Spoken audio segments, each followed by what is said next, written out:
अस्सलाम वालेकुम, good morning everybody. क्या हाल है आप लोगों का? अच्छा, सुबह बखैर, ये बहुत आपने इंपॉर्टेंट टर्म इसलिए यूज कर लिया है क्योंकि बहुत सी जगहों पे सुबह सुबह बहुत हम उम्मीद और दुआ कर रहे हैं कि खैरियत रहे। तो हुआ ये कि जी रशिया के एक रीजन है जिसको कहते हैं कमचटका पेनिनसुला। ये रीजन है उसके मशरकी साहिल के करीब 8.8 शिद्दत का ख़तरनाक ज़लज़ला आया है और उसके बाद सुनामी की लहरें देखी गई हैं as high as 4 meters और 13 फीट। जी हाँ, 13 फुट बुलंद लहरें देखी गई हैं। इसके साथ ही अब ज़ाहिर बहरुल काहिल में वार्निंग जारी कर दी गई है। बहुत सारे ममालिक हैं जापान में, इसके अलावा जापान में इसके अलावा इवैक्यूएशन के ऑर्डर कर दिए गए हैं। इंडोनेशिया तक बात हो रही है कि वहाँ पे भी लोगों को सुनामी वार्निंग जारी की गई है। अमेरिका में, कैलिफोर्निया और ऑरेगन में सुनामी वार्निंग जारी की गई है। खतरनाक। अच्छा, ये भी बताया जा रहा है कि इन डेकेड दहाइयों में इतना स्ट्रॉन्ग ज़लज़ला उस रीजन में नहीं आया। I mean 8.8 when was the last time you heard that? Tsunami का ये होता है कि आपको पता है कि लहरें जो हैं वो ट्रैवल करने में भी टाइम लगता है, तो वो जो वार्निंग्स हैं वो दे दी गई हैं फॉर प्लेसेस लाइक इंडोनेशिया, बाली, ख़ासतौर पे ये जो जगह हैं तो वहाँ कुछ देर तक ऑब्वियसली ये वार्निंग्स इसलिए भी रहेंगी बिकॉज लहरों को वक्त भी लगता है पहुँचने में। तो बड़ी एक टेंशन की आप समझें कि सूरत हाल है, लेकिन so far no fatalities, nothing has been reported. लेकिन लोगों के जख्मी होने की इत्तलात आ रही हैं। इसके अलावा ब्रिटिश कोलंबिया, जनूबी अलास्का, आबनाए अलास्का में भी सुनामी वार्निंग जारी कर दी गई है। ऑरेगन और फ्लोरिडा नहीं, कैलिफोर्निया में वार्निंग जारी की गई है सुनामी की। सो तमाम वेस्ट कोस्ट जो है वहाँ पे सुनामी वार्निंग जारी की गई है। लेट्स सी क्या हिफाजती इक़दाम किए जा रहे हैं। और आपको पता है ना कि इन जगहों पे जब सुनामी वार्निंग्स होती हैं तो वो अलार्म्स बजते हैं, बहुत ऊंचे ऊंचे आवाज़ वाले। मतलब obviously they need to tell the people, gravity of the situation तो बतानी होती है कि ये कितना ख़तरनाक हो सकता है। तो वो साउंड्स होते हैं बड़े ख़तरनाक किस्म के, ओमिनस किस्म के साउंड्स होते हैं। और इवैक्यूएशन का इनका इतना प्रॉपर अब सीन हो चुका है सुनामी की वजह से कि हर जगह इन मुल्कों में साइन बोर्ड्स लगे होते हैं और उस पर लिखा भी होता है सुनामी इवैक्यूएशन। बेसिकली ऊंचाई की तरफ आपको लेके जा रहे होते हैं कि किसी ऊंची जगह पे आप जाएं। सो this is still a developing story. जैसे जैसे अपडेट आती रहेगी हम आपको बताते रहेंगे। अभी हम अपने मौसम की बात कर रहे हैं। इस्लामाबाद, रावलपिंडी में दोबारा मूसलाधार बारिश हुई है। मुतअद्दिद इलाकों में रात से बारिश का सिलसिला जारी रहा, रात भर जारी रहा। सैदपुर के मकाम पर 90 मिलीमीटर बारिश रिकॉर्ड की गई है। पाक व्यू टाउन, चट्ठा बख्तावर में सैलाबी सूरत हाल बन गई, पानी घरों में दाखिल हो गया। आज़ाद कश्मीर के मुख्तलिफ इलाकों में शदीद बारिशों के बाद नदी नालों में तुग़यानी आ गई है। पेशावर, शुमाली वज़ीरिस्तान, सवाबी और मर्दान के मुख्तलिफ इलाकों में भी बारिश हुई है और लाहौर के मुख्तलिफ इलाकों में भी हल्की बारिश से मौसम जो है, एक्चुअली लाहौर में ज़रा बेहतर हो गया मौसम। एक तो गर्मी बहुत ज़्यादा थी और हल्की बारिश हो तो बेहतर ही लगता है। आप जो कह रहे थे ना अब्दुल्ला के घरों में पानी आ गया, जिन जिन की बेसमेंट्स हैं, और इस्लामाबाद टाइप जगहों पे बहुत से घर हैं जिनकी बेसमेंट्स हैं, उनमें almost all the basements, most of the basements आप कह सकते हैं डिड गेट फ्लडेड, क्योंकि पानी आपको पता है बारिशें रुकी भी नहीं हैं, वो तो होती चली गई हैं। तो ये सब सीन है। ये तो चले हम आपको फिर साथ ही पंजाब और खैबर पख्तूनख्वा में बारिशों का अहवाल तो हम आपको बता ही रहे हैं। 31 जुलाई तक मुल्क के बेशतर इलाकों में मजीद बारिश की पेशगोई की गई है। पहाड़ी इलाकों में लैंडस्लाइडिंग का खदशा भी जाहिर किया जा रहा है। जनूबी पंजाब और ज़ेरी सिंध के कई इलाके सैलाब की जद में ऑलरेडी आ चुके हैं। डेरा गाजी खान की तहसील कोट चट्ठा में सैलाब से कच्ची बस्तियाँ, सड़कें, स्कूल, तैयार फसलें ज़ेरे आब आई हैं। डिप्टी कमिश्नर के मुताबिक रिलीफ कैंप्स कायम हैं। मुतासरीन घर बार छोड़ने के लिए तैयार नहीं हैं। हाफिजाबाद में 65 अफराद को सैलाबी पानी से निकाल कर महफूज मकाम पर मुंतकिल किया गया है। दरियाए सिंध में गुड्डू बैराज पर दरमियाने और तरबेला, कालाबाग, चश्मा, तोंसा और सखर बैराज पर निचले दर्जे का सैलाब रिकॉर्ड किया जा रहा है। आज़ाद कश्मीर के मुख्तलिफ इलाकों में बारिश और गुजरात और शकरगढ़ में बारिश का सिलसिला जारी है। शकरगढ़ में बारिशों के बाद सरहदी गांव सिकमाल के मकाम पर नाले में तुग़यानी से दर्जनों अफराद पानी के बहाव में फंस गए हैं और रेस्क्यू अमले ने 36 मकामी अफराद को महफूज मकाम पर मुंतकिल किया है। आज और कल आपको ये भी बता दें कि दरियाए चनाब और जेहलम में सैलाबी सूरत हाल का खदशा जाहिर किया गया है और PDMA पंजाब ने दरियाए चनाब, जेहलम और उनसे मुल्हका नदी नालों में सैलाब का अलर्ट जारी कर दिया। अब दुनिया में देखें कहीं सुनामी का अलर्ट है, हमारे यहाँ ये सैलाब के अलर्ट हैं, तो मौसम भी अजीब व गरीब किस्म का बना हुआ है। साथ ही आपको ये भी बता दें कि रावलपिंडी, गुजरांवाला और लाहौर में बारिशों से अर्बन फ्लडिंग का सामना करना पड़ सकता है। और ज़रा यही सूरत हाल पे बात भी करते हैं। आपको पता है कि हमारे साथ होते हैं experts to tell us what's going on. PDMA Khyber Pakhtunkhwa Anwar Shahzad sahab हमारे साथ मौजूद हैं। अनवर साहब बताइएगा, क्या रिपोर्ट्स आपको मौसूल हो रही हैं मुख्तलिफ इलाकों से? सैलाब की कैफियत कहाँ कहाँ हैं? लोगों को क्या शिफ्ट करने की अभी ज़रूरत है या अभी वहाँ तक नौबत नहीं आई है? Thank you very much. जिस तरह आप देख रहे हैं कि मानसून की बारिशों का जो सिलसिला है वो थम नहीं रहा, क्योंकि जुलाई के महीने में पूरे महीने जो है बारिशों का जो सिलसिला है वो जारी रहा है, जिसकी वजह से फ्लश फ्लड का खतरा जो है बालाई इलाकों में काफ़ी ज़्यादा था। और इसके साथ साथ जो है फैमिलीज भी छुट्टियों पे हैं, जो सयाहती मकामात हैं वहाँ पर मौजूद हैं, तो उनको भी जो है महफूज मकामात पर करने के लिए जो है इक़दाम किए जा रहे हैं। जिस तरह से सैलाबी सूरत हाल का खदशा जाहिर किया जा रहा है, तो फिलहाल जो खैबर पख्तूनख्वा में जो दरिया चतराल है, स्वात है, पंचकोड़ा जो है, इसमें सच कोई सैलाबी सूरत हाल तो दिखाई नहीं दे रही, लेकिन फ्लश फ्लड जो है उसकी वजह से जो है काफ़ी ज़्यादा नुकसान जो है सामने आ रहे हैं। अच्छा, फेरी मेडोज़ के बारे में हमारे पास इत्तलात थी, कल तक तो यही इत्तलात थी कि अभी तक वहाँ फंसे लोगों को नहीं निकाला जा सका। जो सयाह फंसे हुए हैं, जिनके बारे में मुतअद्दिद दिनों से इत्तलात हैं कि जी इनको नहीं निकाला जा सका, हेलीकॉप्टर भी सर्विस नहीं काम आ रही मौसम की ख़राबी की वजह से, उनकी क्या अपडेट है? हैव दे बीन रेस्क्यूड या अभी तक वहीं महसूर हैं लोग? नहीं, तमाम सयाहों को जो है रेस्क्यू कर लिया गया है, क्योंकि वहाँ पर पहले से जो है इक़दाम किए जा चुके थे। क्योंकि फ्लश फ्लड, मैंने जिस तरह आपको बताया, फ्लश फ्लड जो है उसकी वजह से जो है लोग वहाँ पर फंस जाते हैं। लैंड स्लाइडिंग की वजह से रोड जो होते हैं उनका ज़मीनी राब्ता जो है वो मुनक़ता हो जाता है, तो उस वजह से जो है सयाह वहाँ पर फंस जाते हैं। उसके लिए जो है हम लोगों ने एक कंट्रोल रूम जो है कायम किया हुआ है। कंट्रोल रूम के ऊपर जो है हमने एक फ्री हेल्पलाइन है 1700 की। इस तरह के अगर कोई सयाह कहीं पर फंस जाते हैं तो फ्री हेल्पलाइन 1700 पे कॉल करके फौरी तौर पे जो है रेस्क्यू टीम्स वगैरह जो है उनको इत्तला दी जा सकती है। अच्छा, अनवर शहजाद साहब ये भी बताइएगा वैसे आप लोगों ने प्लान क्या किया हुआ था और क्या उस प्लान पे आप उतर रहे हैं कि खासतौर पे लैंडस्लाइडिंग से जहाँ रोड्स वगैरह ख़त्म हो गई हैं वहाँ से फंसे हुए लोगों को heli is the only way कि हेली के थ्रू ही निकाला जा सकता है या कोई ऑल्टरनेटिव भी आप लोगों ने सोचा हुआ है? नहीं, बाज़ इस तरह रास्ते होते हैं जो काफ़ी दुश्वार गुजार होते हैं, जहाँ पर रेस्क्यू टीमें पहुँच नहीं सकती, इमदादी टीमें नहीं पहुँच सकती, तो वहाँ पर जो है फिर हेली ऑपरेशन किया जाता है। और ऐसे इलाके जहाँ पर लैंड स्लाइडिंग की वजह से रोड मुनक़ता हो गए हों या कोई राब्ता ना हो रहा हो, तो वहाँ पर अगर रेस्क्यू टीम पहुँच सकती हैं तो वहाँ पर पहुँच जाती हैं। ऐसा अभी तक कोई हेली ऑपरेशन नहीं किया गया।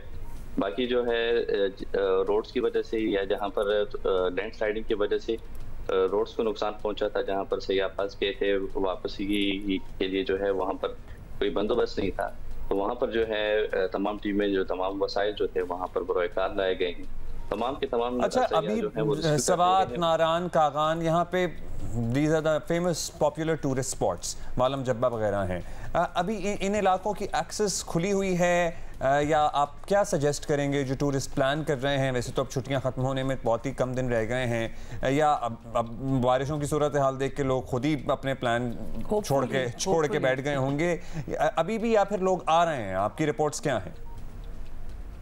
बिल्कुल, सयाह जो हैं वो तो आ रहे हैं, अभी भी स्टिल भी रिपोर्ट्स हैं कि वहाँ पर भी सयाह मौजूद हैं और भी आ रहे हैं, लेकिन ये है कि पहले से प्लान मौजूद है। वैसे ये सॉरी अनवर शहजाद साहब, आप लोगों की तरफ से कोई एडवाइजरी नहीं गई कि काफ़ी बुरा हाल है, ऑलरेडी लोग फंसे भी हुए हैं, बारिशों का भी कुछ पता नहीं है, तो अब जो मजीद आ रहे हैं उनको रोक दिया जाए? कोई आप लोगों ने ऐसी एडवाइजरी जारी की? या यू थिंक इट्स मैनेजेबल? अभी नहीं, अभी तक मैनेजेबल है।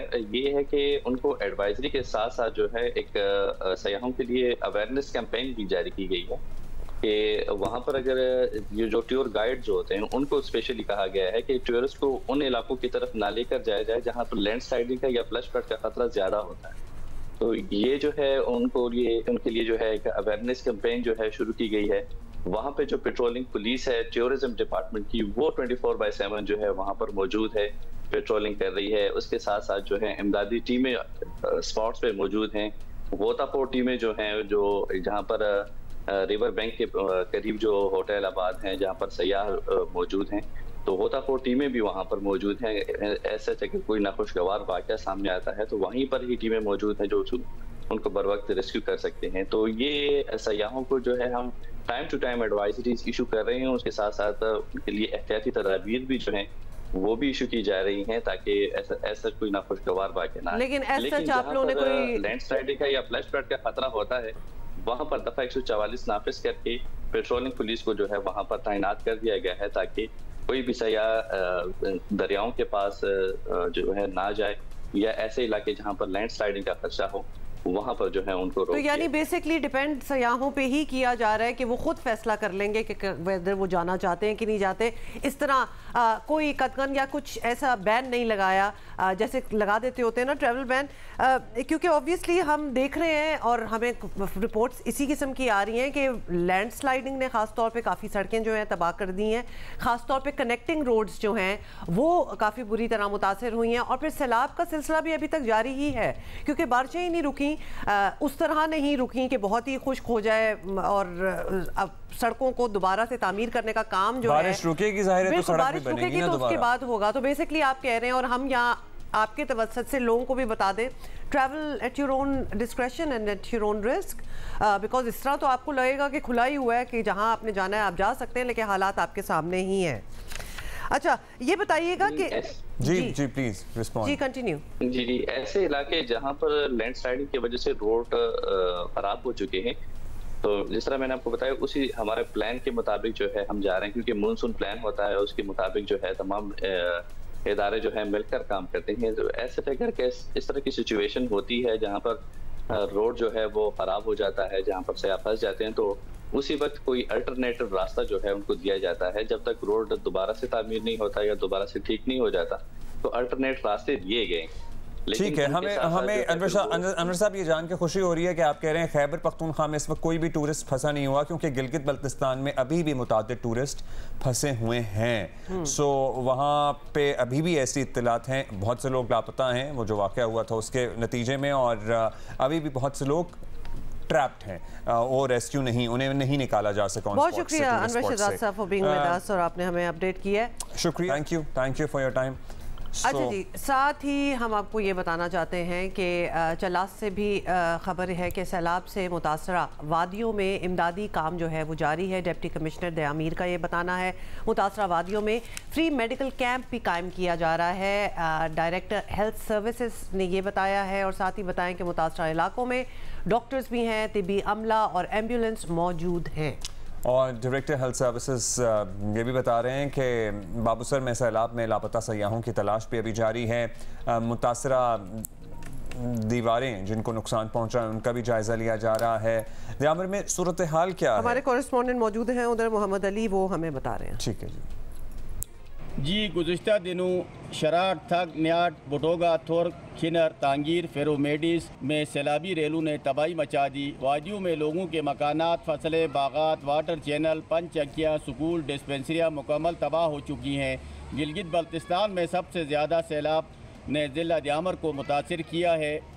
थक, बाबूसर में स्याहों की बहुत बड़ी तादाद मौजूद थी। सैलाबी रेलू के बायस स्याहों की गाड़ियाँ और स्याह लापता हो चुके हैं। अब तक 8 डेड बॉडीज़ निकाल ली गई हैं। बाकियों के लिए सर्च ऑपरेशन जारी है।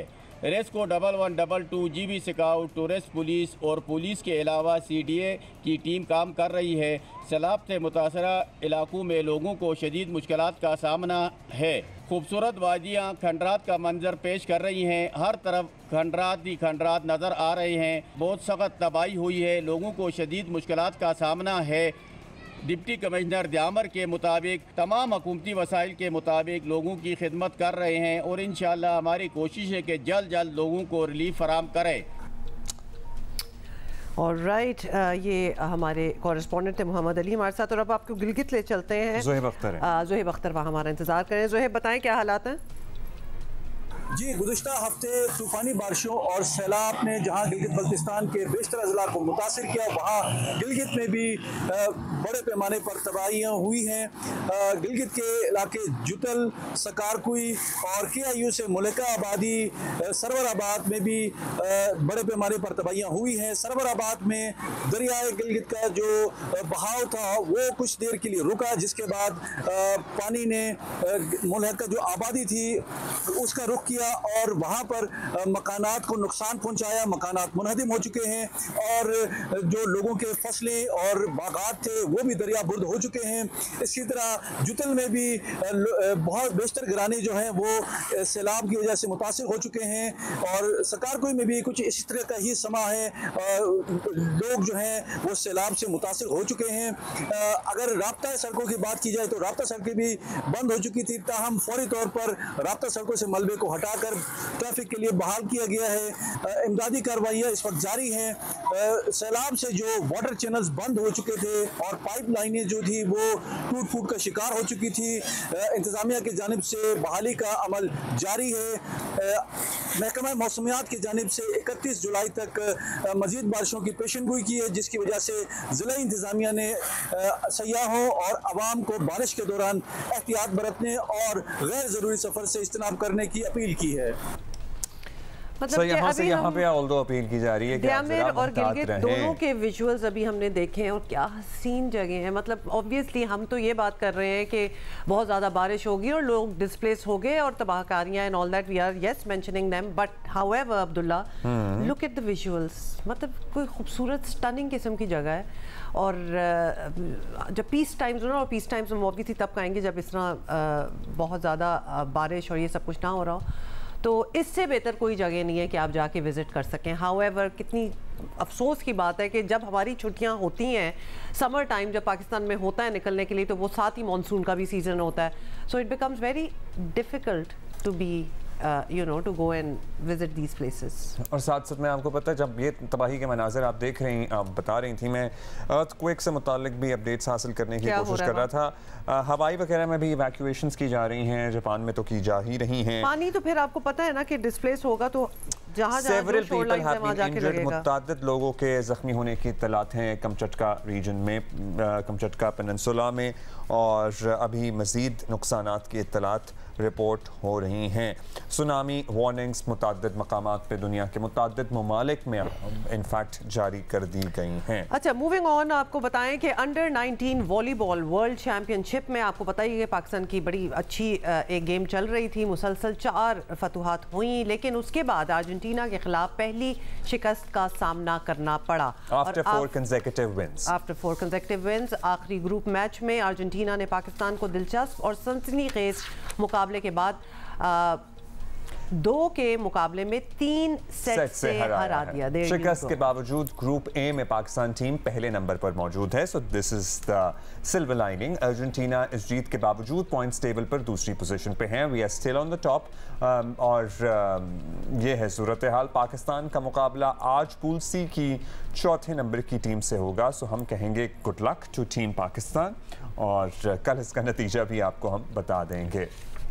अच्छा, साथ ही आपको बताएं कि पाकिस्तान स्टॉक एक्सचेंज में 100 इंडेक्स जो है वो 1,40,000 के आगे पीछे घूम रहा है, कभी ऊपर कभी नीचे, but this is the figure. Pakistan state bank आज नए माली साल 2025-26 की पहली मॉनेटरी पॉलिसी का ऐलान करने भी जा रहा है। कारोबारी तबके की जानिब से हुकूमत से पॉलिसी रेट सिंगल डिजिट में लाने का मुतालबा भी किया जा रहा है, मगर अभी तक मरकज़ी बैंक की तरफ से ऐसा इशारा नहीं आया, लेकिन इम्कान है कि शरह सूद में कुछ कमी हो सकती है। सरमायाकार देखो और इंतज़ार करो की पॉलिसी को जहन में रखते हुए खासे मोहतात हैं। और कल आपको ये भी बता दें कि कारोबार के इख्तिताम पर 100 इंडेक्स में 1,415 पॉइंट्स की बड़ी कमी रिकॉर्ड की गई, जिसके बाद इंडेक्स जो था वो 3 हदें नीचे गिर के 1,37,964 पॉइंट्स पर आ गया। पीर को कारोबार के इख्तिताम पर 100 इंडेक्स 1,39,380 पॉइंट्स पर बंद हुआ। अब शरह सूद से मुतालिक जो भी फैसला होता है पाकिस्तान स्टॉक मार्केट पर भी इसका असर देखा जाएगा। सना तौफीक है हमारे साथ, हमारे पास आती रहती हैं, माशी तज्जियाकार हैं। बहुत शुक्रिया सना साहिबा, आपने वक्त दिया। सना साहिबा, पाकिस्तान स्टॉक एक्सचेंज में कुछ अर्से पहले तक हम बड़ी तेज़ी देख रहे थे, लगता था कि इंडेक्स और भी ऊपर जाने वाला है, लेकिन अब एक ट्रेंड बदलता हुआ नज़र आ रहा है। क्या ये मामूल की करेक्शन है या कोई और वजह है इसकी? जी, मार्केट जो है बेसिकली अभी जो है प्रॉफिट टेकिंग हमें नज़र आ रही है मार्केट में, और अभी भी लगता तो यही है कि पॉजिटिव मोमेंटम कंटिन्यू करेगा। फंडामेंटल्स अपनी जगह इंटैक्ट है, मार्केट में जो है लिक्विडिटी भी जो है हमें नज़र आ रही है, डोमेस्टिक लिक्विडिटी फ्लो होते हुए। इसके साथ रिजल्ट सीजन भी ऑन गोइंग है, सो सारे ट्रिगर्स ऐसी हैं, और स्पेशली जो है मॉनेटरी पॉलिसी भी है, तो उसको देखते हुए नज़र ये आ रहा है अगर यहाँ से रेट कट होता है तो मार्केट के लिए एक पॉजिटिव ट्रिगर ही होगा। सो कीपिंग ऑल दीज जो फंडामेंटल्स हैं और जो इकोनॉमिक डेवलपमेंट्स हैं, इन सबको देखते हुए लगता है कि यहाँ से मार्केट जो है मज़ीद आगे की तरफ ही जाएगी। अच्छा सना, ये भी बताइएगा कि आज स्टेट बैंक को मॉनेटरी पॉलिसी का ऐलान करना है और बिजनेस कम्युनिटी की डिमांड है कि इंटरेस्ट रेट में कमी की जाए, तो ऐसा अगर हो जाता है तो इसका क्या इम्पैक्ट होगा मार्केट पर? जी देखिए, रेट कट जो है पॉजिटिव ही है ओवरऑल इकोनॉमी के लिए भी, मार्केट के लिए भी। स्पेशली अगर हम बात करें कि जितने कॉस्ट ऑफ डूइंग बिजनेस जो हमेशा कहते हैं, अभी जो बिजनेस कम्युनिटी को सबसे ज़्यादा मुश्किल दरपेश है, सो यहाँ से इंटरेस्ट रेट का कम होना एक वहाँ ब्रीदर मिलता है।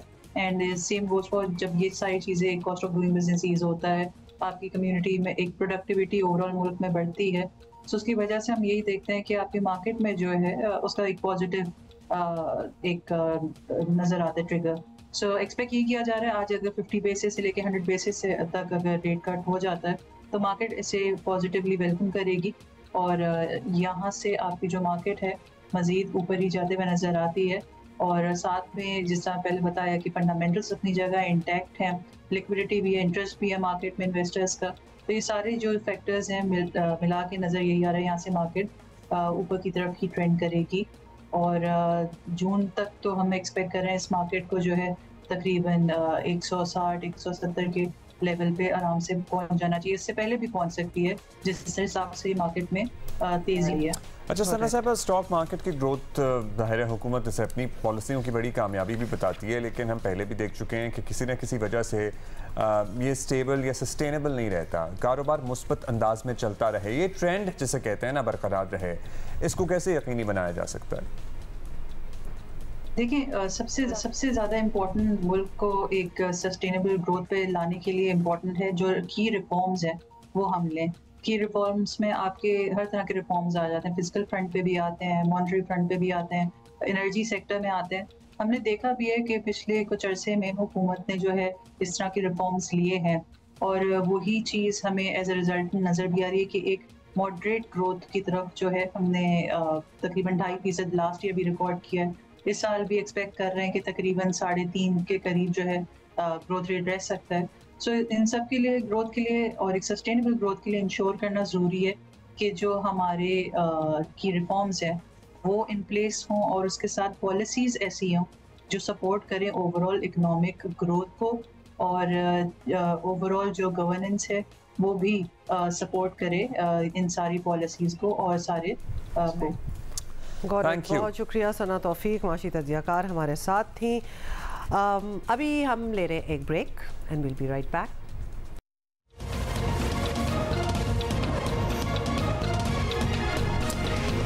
अच्छा जी, आपको बताएं कि बरतानिया ने फ़लस्तीन को बतौर रियासत तस्लीम करने पर मशरूत रजामंदी जाहिर कर दी है। और हालात ऐसे ही रहे तो फिर हम सितंबर में कर लेंगे। हाँ, तो कुछ कंडीशंस भी साथ बताए हैं। बरतानवी वज़ीर आज़म सर केयर स्टार्मर ने कहा कि गज़ा की सूरत हाल ना बदली, इजराइल गज़ा में जंग बंदी पर राज़ी ना हुआ और 2 रियासती हल को तस्लीम ना किया तो बरतानिया फ़लस्तीनी रियासत को तस्लीम कर लेगा। और केयर स्टार्मर ने कहा कि बरतानिया सितंबर में अक़वाम मुत्तहिदा की जनरल असेंबली के इजलास से पहले फ़लस्तीन को रियासत तस्लीम करेगा। और इससे पहले आपको ये भी याद दिला दें कि फ्रांस भी फ़लस्तीन को बतौर रियासत तस्लीम करने का ऐलान कर चुका है। इजराइल को ऑब्वियसली बहुत तकलीफ हो रही है इस डेवलपमेंट की। बट उस तकलीफ से ये नहीं कि वो थोड़ा सा अपना हाथ हौला कर ले, नो, बल्कि उसको और उल्टा एक जो है रिएक्शन हो रहा है। तो इजराइल में इसको एक डेस्परेट मूव कहा जा रहा है इसराइल की तरफ से, फिर कहा जा रहा है कि जी दाखिली प्रेशर की वजह से ये किया जा रहा है। और इजराइल ने ऑब्वियसली इनकी स्टेटमेंट जो है यूके प्राइम मिनिस्टर की वो बिल्कुल रिजेक्ट कर दी है और बात उनको बिल्कुल नहीं अच्छी लगी। और दुनिया को बेवकूफ़ बनाने का उनकी तरफ से वही सिलसिला जारी है, ऑस्ट्रेजेस की बात करके, हमास की बात करके। हालांकि हालात पूरी दुनिया के सामने अब तो कुछ छुप भी नहीं सकता ना, ये भी एक बात है। अच्छा जी, कल भारतीय लोकसभा में भी बहुत एंटरटेनिंग तकारीर हो रही थी और जी बिल्कुल काफ़ी कुछ चल रहा था। लेकिन अभी हम बात करेंगे जो उनको एशिया कप की अनाउंसमेंट के बाद तकलीफ का सामना है, ज़हनी तौर पर तकलीफें हो रही हैं बेसिकली। तो जी एशियन क्रिकेट काउंसिल की आपको बता दें कि जानिब से एशिया कप 2025 के स्केड्यूल के ऐलान जो है वो हो चुका है, मगर भारतीय मीडिया के साथ कुछ इंडियन सियासतदान भी इस पर सियासी दुकानें चमका रहे हैं। मोदी सरकार से टूर्नामेंट के बायकॉट का मुतालबा जो है वो जोर पकड़ रहा है और ऐसे लगता है कि भारत ने पाकिस्तान के बारे में जो झूठा और मनफी प्रोपेगेंडा किया, अब वो खुद इस जाल में फंस चुकी है और भारतीय हुकूमत अगर अपने होम इवेंट एशिया कप से पीछे हटती है तो ऑब्वियसली बड़ा माली नुकसान तो होगा और ये इन लोगों को पता भी है। देखिए कुछ भी हो जाए माली नुकसान नहीं इनको होना चाहिए, they are very serious about this. साथ ही आलमी मुआहदों की खुली खिलाफ वर्जी पर मजीद बदनामी और रुसवाई अलग होगी। पाकिस्तान को वॉक ओवर देना भी मोदी हुकूमत के लिए भारी पत्थर है। नज़र आ रहा है कि सियासत को खेल में लाने का इक़दाम भारत के अपने गले पड़ रहा है।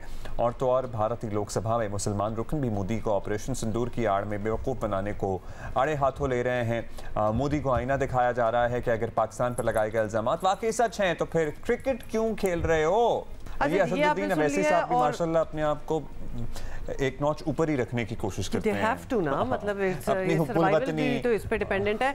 अच्छा, ऑपोजिशन रहनुमा राहुल गांधी ने ऑपरेशन सिंदूर पर भारतीय हुकूमत के झूठ का पर्दाचाक करा और प्रियंका गांधी जो उनकी बहन है उन्होंने पहलगाम हमले को भारतीय इंटेलिजेंस की नाकामी करार दिया, बेसिकली फेलियर कहा उसको और मोदी सरकार को बेशरम भी कह दिया। फॉल्स फ्लैग ऑपरेशन के बाद, हाँ जी, बड़ा जमहूरी माहौल है। ऑपरेशन के बाद भारत सरकार का ये जो ऑपरेशन इन्हीं के सामने आ गया है। फॉल्स फैक्ट इनको बेसिकली सामना करना पड़ा इन चीज़ों का। भारतीय वज़ीर दाखिला अमित शाह को मुबैना और मुश्तबा दहशतगर्दों से पाकिस्तान की चॉकलेट और वोटर आईडी मिल गई है। चॉकलेट रैपर से ये सुराग लगाया जा रहा है जो कि अब कहीं से बरामद इसीलिए तो इसको फॉल्स चॉकलेट ऑपरेशन कहा जा रहा है ना, बेसिकली ये कह रहे हैं। सो अब चॉकलेट से जोड़ा जा रहा है। पाकिस्तान में वोटर आईडी मिलने का दावा भी कर रहे हैं। इन्हें कौन ये बताएगा कि वोटर आईडी नाम की पाकिस्तान में कोई चीज नहीं होती, कोई डॉक्यूमेंट्स नहीं होता। You said that and I was thinking I don't have a voter, मतलब what is a voter ID? It's not a document as such कि वो किसी को कहीं से मिल जाए। कौन सी वाली? How sweet. मतलब फिर देन गो इनटू डिटेल ना कि क्या वोटर आईडी था, कौन सी चॉकलेट है, चॉकलेट मिली है, इनको चॉकलेट मिल गई है वहां से। इनको खुद नहीं अजीब लग रहा होगा ये कहते हुए, मतलब you should be a little, मतलब थोड़ा सा तो आपको शर्म सी आ जानी चाहिए और एम्बैरेसमेंट भी होनी चाहिए। इन एनी केस पाकिस्तान के खिलाफ बेबुनियाद इल्जामात लगाकर ऑपरेशन सिंदूर शुरू करने और पाकिस्तान के खिलाफ नफरत को हवा देने वाले भारतीय हुकूमत अपने बिछाए गए जाल में खुद फंस चुकी है और कांग्रेस में लोकसभा के रुकन जो हैं सुखदेव भगत कह रहे हैं कि मोदी हुकूमत ड्रामे कर रही है। हम तो कब से कह रहे हैं। अच्छा, ये लिटरली अपने ही जाल में इस तरह फंसे हैं क्योंकि इन्होंने पाकिस्तान के खिलाफ नफरत का वो पहाड़ बुलंद किया है कि ये उसको क्रॉस भी नहीं कर सकते और उसके नीचे दबे चले जा रहे हैं। हम एशिया कप में मोदी हुकूमत के एशिया कप जो है ना मोदी हुकूमत के लिटरली गले की हड्डी बन गया है और ये वो रस्सी, तनी हुई रस्सी है जिस पे चलना इनके लिए बहुत ही दुश्वार हुआ है क्योंकि अगर ये छोड़ेंगे तो इनको अरबों का नुकसान होगा और इनकी साख मुतासिर होगी। अगर खेलेंगे तो वो जो सियासत का खेल है वो इनका मुतासर होगा। सो ये सारी अच्छा, साबिक कप्तान आपको बता दें सारुफ गंगूली जो हैं, जिनको सारुफ दादा भी बाय द वे कहते हैं, जैसे कि बड़ा भाई होता है ना, वो हक में है कि पाक भारत क्रिकेट जो है ना वो होनी चाहिए। उसके बाद इनको किन हालात का सामना करना पड़ रहा होगा इस नहीं, लेकिन मैं बड़ी हिम्मत चाहिए वैसे ये स्टेटमेंट भी देने के लिए इस माहौल में जो अभी हमने आपको कितनी स्टेटमेंट्स सुनाई हैं, इसीलिए मतलब क्रिकेट हलकों में इनको काफ़ी वैसे पसंद भी किया जाता है। इसी पे बात करें क्या? हाँ, इसी पे बात करते हैं, सारे पे बात करते हैं बेसिकली क्या होना चाहिए क्या नहीं होगा। राशिद लतीफ़ भाई हमारे साथ मौजूद हैं, साबिक कप्तान हैं, हमारे बहुत अजीज हैं। बहुत शुक्रिया। भट्टी साहब भी हमारे साथ हैं, सीनियर स्पोर्ट्स जर्नलिस्ट हैं। राशिद भाई, सबसे पहले तो बता दें ये बहुत बड़ा एक सिचुएशन जो है वो इंडिया में बन गई है कि whether this game of cricket between Pakistan and India can go on और नॉट। मतलब स्केड्यूल यहाँ आ रहा है, वहाँ एक पूरा महाज खड़ा किया जा रहा है कि पाकिस्तान और इंडिया का मिलकर खेल ना लें।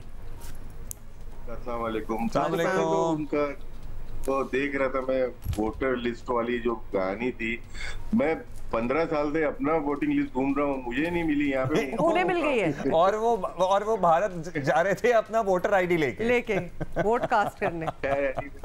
एनीवे पॉजिटिव साइन है कि बीसीसीआई ने कहा है कि अब खेलना चाहते हैं। ये पाकिस्तान और भारत की बायलैटरल सीरीज नहीं है, ये लोग भूल रहे हैं। और ये जो है सारा ये एशियन क्रिकेट काउंसिल जहाँ पे 25 ममालिक ने शिरकत की और डेवलपमेंट फंड बहुत ज्यादा इसमें मिलता है, जो कि क्रिकेट को हम इम्प्रूव करते हैं, डेवलप करते हैं उन कंट्रीज में। नेपाल हो गया, सऊदी अरब हो गया, ओमान, यूएई, बहुत सारे कंट्री, हांगकांग इसमें करते हैं। तो इसी वजह से 2 टीम बढ़ाई है एशिया कप में और तमाम ममालिक की रजामंदी शामिल थी। और जैसे ओमान और यूएई इसमें मैचेस बढ़ेंगे, फाइनेंशियल जो रेवेन्यू है वो बढ़ेगा। तो ये बहुत सारी चीजें देखनी पड़ती है। हाँ, जहाँ पे बायलैटरल की बात होती तो उसमें हम बात कर सकते।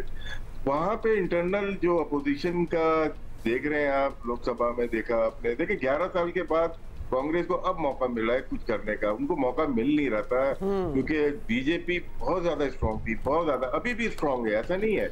लेकिन उन्होंने मौका क्रिकेट को ढूंढा, हम भी क्रिकेट को ढूंढते हैं बेहतरी के लिए। उन्होंने गवर्नमेंट को चेंज करने के लिए, गवर्नमेंट पे इल्जामात लगाने के लिए, शायद ये इस बीजेपी का पहला बेहतरीन फैसला क्रिकेट को होना चाहिए। जैसे सौरव गंगोली ने कहा, कभी कभार उनके बयान भी अगेंस्ट होते हैं, लेकिन ये बहुत पॉजिटिव था क्योंकि टाइमिंग बहुत अच्छी थी उनका जो बयान आना, और क्रिकेट होनी चाहिए। अच्छा राशिद भाई, अब इस टाइमिंग में मुझे बताएं कल क्या होगा? ये जो हमारी चैंपियनशिप ऑफ लेजेंड्स चल रही है, इसमें वेस्ट इंडीज को हरा दिया भारत ने और सेमीफाइनल में अब मुमकिन तौर पर पाकिस्तान से सामना करना पड़ेगा।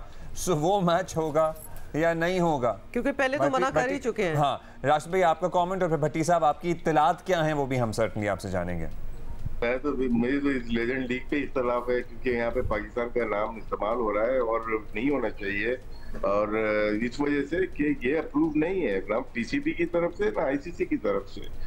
तो मैं बैकग्राउंड में भी जाना चाहता हूँ। 98 में हमने टूर्नामेंट एक ऐसी तरह का खेला था, लेकिन कप्तान के नाम के ऊपर टीम में बनती है, लेकिन इसको मैं फॉलो नहीं कर रहा क्योंकि इसका कोई ऑथेंटिसिटी है नहीं, इसको मैं फॉलो नहीं कर रहा। It's just for entertainment. But जाहिर है it would still make news Bhatti साहब। हाँ, और एंटरटेनमेंट की वैल्यू तो इसकी फिर भी है। भट्टी साहब बताएं क्या इत्तलात है आपकी? फिर ये मैच मतलब आप देख सकते हैं कि पाकिस्तान और इंडिया के बीच में इन द लेजेंड्स सेमीफाइनल में खेलेंगे ये?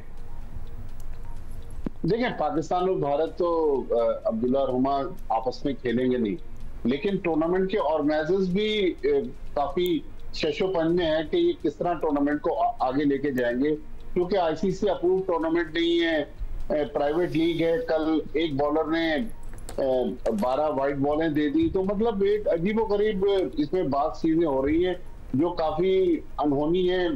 क्रिकेट में अगर इंटरनेशनल क्रिकेट में हो जाए तो काफी उसमें सवालात भी उठ जाते हैं। मतलब मज़ाक़ खेज़ नहीं है, वैसे ऐसी भी चीजें हो रही हैं, बहुत मज़ाक़ खेज़। तो फिर तो भट्टी साहब ये टोटली लग रहा है कि इसके जो ऑर्गेनाइजर्स हैं it is not well thought through at all. उन्होंने बस अप्रूवल्स लिए कुछ से और वो स्टार्ट हो गई, तो बिल्कुल ही आगे का सोचा नहीं। रिटायर्ड हैं हमारे खिलाड़ी जो हम हमारे अजीज हैं, हम बड़ा प्यार करते हैं उनसे। जाहिर है पाकिस्तान के एक प्लेयर को मिल रहे हैं जो बड़े प्लेयर्स हैं 25 से 30 हजार $, जबकि इंडियन प्लेयर्स जो है वो $1.25 लाख ले रहे हैं। लेकिन अगर हम पैसों की बात करें, अब हम एशिया कप की तरफ आते हैं। एशिया कप अब्दुल्ला रहमा इतनी बड़ी मार्केट है और इतना बड़ा इसमें पैसा इन्वॉल्व है कि सिर्फ पाकिस्तान के मीडिया राइट्स जो हैं 3 अरब 43 करोड़ रुपए में फरोख्त हो रहे हैं सिर्फ पाकिस्तान के। आप अंदाजा लगा लें कि वर्ल्ड क्रिकेट में कितना पैसा इन्वॉल्व हो जाएगा जब ये ओवरऑल इंटरनेशनल मीडिया राइट्स बिकेंगे एशिया कप के।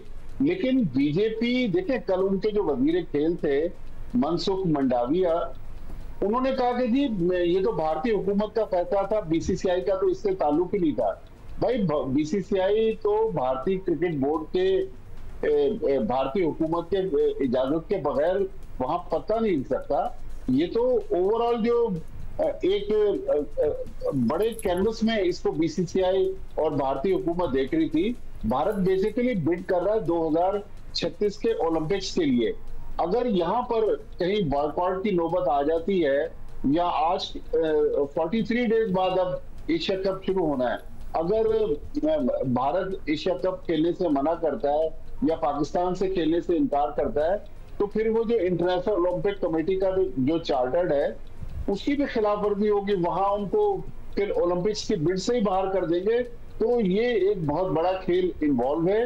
बीसीसीआई के बहरहाल मोहसिन नकवी साहब को क्रेडिट तो जाता है कि उन्होंने इतना जबरदस्त मास्टर स्ट्रोक खेला कि अब भारतीय आपस में ही लड़ रहे हैं और उनको समझ नहीं आ रही कि हमारे साथ हो क्या गया है। बहरहाल क्रिकेट यहाँ पर जीत गया है और पाकिस्तान इस पे ना वो बड़ी एक अच्छी सी मीम भी है आजकल, बड़ी पुरानी मीम है, एक बंदा जो है ना सामने मैदान में एक लड़ाई हो रही है और पहाड़ के ऊपर एक बंदा बैठा हुआ चिल कर रहा है। मतलब विजुअल्स तो इसी किस्म के आ रहे हैं। राशिद भाई को याद आ गई है वो। In any case, that is all the time we have. Rashid भाई जी प्लीज। जी राशिद भाई, final thought. Your final thought. और जो माजिद भट्टी साहब कह रहे थे फाइनेंशियल के ऊपर, देखिए इनको जो रन करते हैं सोनी है और साथ में डिज्नी स्टार है, सारी चीजें मुकेश अंबानी ग्रुप के पास है। पूरे 8 साल के राइट्स हैं, आईसीसी के हों या एसीसी के हों या आईपीएल के हों, क्रिकेट तो इनके हाथ में है। जो प्राइम मिनिस्टर लेके आ सकता है वो आईसीसी का चेयरमैन को जय शाह को भी लेके आ सकता है। जो इतने बड़े काम कर सकता है वो क्रिकेट होने ना होने की भी जमानत वही है। तो इतनी ज्यादा पावरफुल शख्सियत भारत में मौजूद है कि वो क्रिकेट कब करानी है कब नहीं करानी उनके हाथों में है। सोनी को उन्होंने अभी खरीदा है, सारी चीजें उनके पास हैं, सारे राइट्स उनके पास हैं। ये सिर्फ भारत की बात नहीं है, ये एक कंपनी की बात है जो कि रन कर रही है वर्ल्ड में क्रिकेट को। तो इसको भी देखना पड़ेगा। जैसे भट्टी साहब ने कहा 3 अरब से ज्यादा किए, ये तकरीबन 170 बिलियन के राइट्स लिए गए हैं। तो फाइनेंशियल तो है इसके अंदर बहुत ज्यादा। और जिस तरह भट्टी साहब ने कहा इसके अलावा भी विमेन वर्ल्ड कप है 26 में, तो उसके बाद 26 में मेंस वर्ल्ड कप है, अभी विमेन वर्ल्ड कप है। दोनों भारत और श्रीलंका में हो रहे हैं। अगर यहाँ पे एशिया कप में कुछ होता है, पाकिस्तान अपना पाँव हल्का सा दबाता है तो अफेक्ट होगा वर्ल्ड कप, दोनों वर्ल्ड कप अफेक्ट होंगे। तो पाकिस्तान ने राइटली डिसीजन स्ट्रेटेजी प्लान की है, धमकाया नहीं कहीं पे भी। लेकिन इंडिया को बीसीसीआई को पता है कि इस दफा वो अंडर प्रेशर है। That's right. एक अब्दुल्ला के मुकेश अंबानी जो हैं वो बीजेपी के सबसे बड़े डोनर भी हैं भारत। तो ये भी ऑब्वियसली डिस्काउंट नहीं कर सकते। इंडिया का ब्रांड भी है वो, जो उनकी पूरी ब्रांड क्या है, उनको ऑलमोस्ट सौंपा हुआ है कि आप ही हैं जो इस चीज को आगे लेके चलेंगे, और वो काफी भरपूर अंदाज में वैसे तो कर भी रहे हैं। भाई थैंक यू भट्टी साहब। ओके, साथ ही आपको बता दें कि हमारी वैसे क्रिकेट टीम जो है वो फ्लोरिडा पहुंच चुकी है और वहां उन्होंने प्रैक्टिस शुरू की है। 3 घंटे की एक्चुअली उनको प्रैक्टिस स्लॉट जो था वो मिला है and the entire team is there. मौसम कैसा लग रहा है? अच्छा सनी सा लग रहा है, नॉट बैड। साहिल पे गए थे और महसूस हुए फिर साहिल पे लहरों से। क्या हुआ था? महसूस मैं तो कहती हूँ इस वक्त तो किसी भी साहिल की लहरों से दूर रहे। नहीं हम आप ये देखें, बड़ा अच्छा वर्कआउट भी चल रहा है। होटल मेरा ख्याल है इनका साहिल के सामने है, समंदर के सामने। जाहिर है फ्लोरिडा है, फ्लोरिडा है, मतलब सारे होटल मतलब वहाँ अच्छे वाले तो वहीं बनते हैं जहाँ साहिल हो सामने। और साहिल भी बड़ा खूबसूरत होता है, सफेद रेत होती है, बड़ी प्यारी और साफ भी होती है। साफ साहिल है, अंदाजा करें किसने देखा। इन एनी केस ब्रेक ले लेते हैं।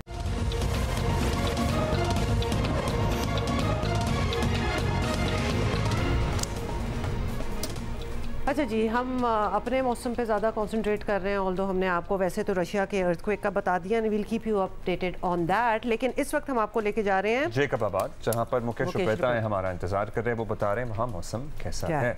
जी सर, मैं जेकबाबाद के डीसी चौक पर मौजूद हूँ। हालिया बारिशों के बायस मुमकिना सैलाबी सूरत हाल से निपटने के लिए ज़िले इंतजामिया की जानिब से सिंध हुकूमत की हिदायत पर इजलास मुनक़्क़िद किए गए हैं और मुख्तलिफ जो इरीगेशन के मकामात हैं, बेगारी कैनाल के और सिंध बलोचिस्तान के सरहद पर खीरथर कैनाल के जो RD 52 और 56 जो है, जहाँ पर ये अक्सर जो है टूटते हैं, जिसकी वजह से गड़ी खेरों और दीगर जो इलाके डूबते हैं, उनके जो है हाल से निपटने के लिए एहतियाती इक़दाम करने के लिए हिदायत जारी कर दी गई हैं। डिप्टी कमिश्नर नवाब सुमीर लगारी ने जो है मुख्तलिफ मकामात पर दौरे किए हैं और महकमा इरीगेशन, महकमा बल्दियात और महकमा लाइव स्टॉक और दीगर जो महकमे हैं उनके आला अफसरान के साथ मिलकर जो है मुख्तलिफ मकामात पर दौरे किए हैं। वहाँ पे जो सूरत हाल है उनका जायज़ा लिया है और कंसर्न्ड इदारे हैं, महकमे हैं, उनको जो हिदायत की हैं कि वहाँ पर जो है सूरत हाल को बेहतर बनाए ताकि alright, thank you so much Mukesh Rupeta हमारे साथ जैकबाबाद से मौजूद थे। अभी हमारे पास ब्रेक का टाइम है और ब्रेक के बाद फौरन आ रहे हैं, तो फिर और खबरें हमारे पास आपसे शेयर करेंगे। मॉर्निंग।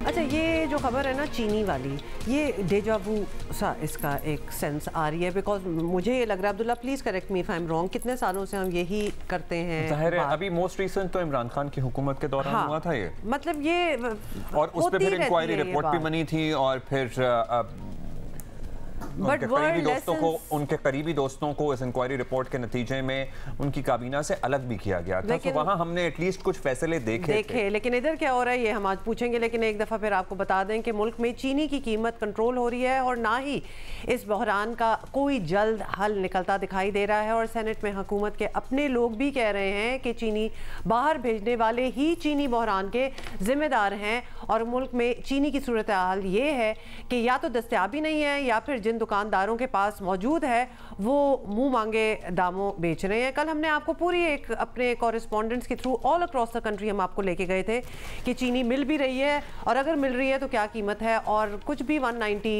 180, 200 से कम नहीं था।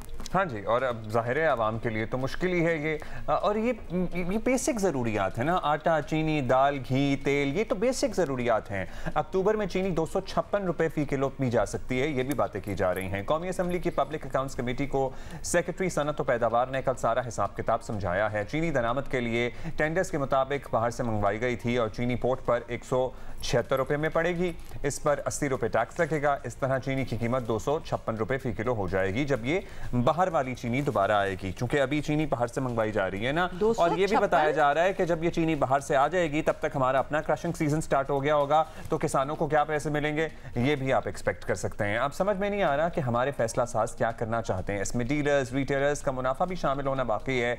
दूसरी जानिब डीलर्स और शुगर मिल मालिकान के दरमियान चीनी की खरीद और फरोख्त तनाज़े का कोई हल नहीं निकल सका है। ऑडिटर जनरल पाकिस्तान ने पब्लिक अकाउंट्स कमेटी को ब्रीफिंग में बताया कि चीनी की कीमतों में हालिया रद्दोबदल से शुगर मिल्स ने 300 अरब रुपए कमाए हैं। सबसे ज्यादा 73 अरब रुपए से जायद की चीनी अफगानिस्तान को एक्सपोर्ट की गई है। और इस वक्त चीनी बहरान के मामले पर पीएससी ने शुगर मिल्स मालिकान और बरामद कुनंदगान के नाम मांग लिए हैं, मगर हुकूमत ने मिल्स मालिकान के नाम देने से इनकार कर दिया है, क्योंकि बहुत सारे करीबी दोस्त होते हैं, रिश्तेदार इवन होते हैं, एंड हुकूमती हलकों का हिस्सा होते हैं, और इस हुकूमत नहीं हर हुकूमत के क्लोज सर्कल और क्लोज नेट का ये हिस्सा होते हैं। राना एहसान अफजल साहब कोऑर्डिनेटर हैं वज़ीर आज़म। राना साहब अस्सलाम वालेकुम, क्या हाल है आपका? राना साहब, बात ये है, बड़ी सिंपल सी बात है, क्योंकि ये वो हमने डेजा वू वाली बात अर्लियर की है, ये नई बात भी नहीं है, पाकिस्तान में इस किस्म की चीज़ होती रहती है। अफसोस की बात यह है सीखता कोई नहीं है, मतलब इतनी मेहनत से चीनी लें, इतनी महंगी चीनी लें, और तासीर उसकी इतनी कड़वी एंड में हम निकले